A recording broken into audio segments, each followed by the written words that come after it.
வணக்கம். செய்திகள் வாசிப்பது சரவணா.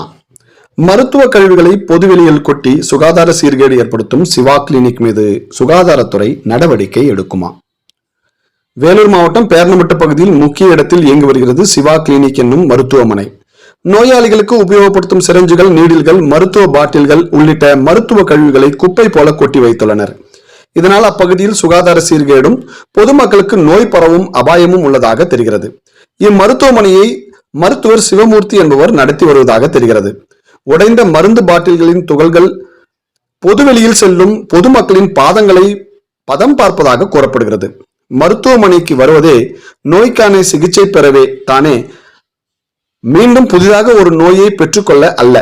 இது சம்பந்தமாக அப்பகுதி மக்களும் சமூக ஆர்வலர்களும் மருத்துவமனை நிர்வாகத்திடம் பல முறை கூறியும் கிளினிக் நிர்வாகம் அலட்சியமாகவே சாலையிலேயே கழிவுகளை கொட்டப்படுவதாக கூறப்படுகிறது. எனவே சம்பந்தப்பட்ட மாவட்ட சுகாதாரத்துறை உடனடியாக அந்த கிளினிக்கை ஆய்வு செய்து தகுந்த நடவடிக்கை எடுக்க வேண்டும் என்பதே அப்பகுதி மக்களின் கோரிக்கையாக உள்ளது. செய்திகளுக்காக சிவா.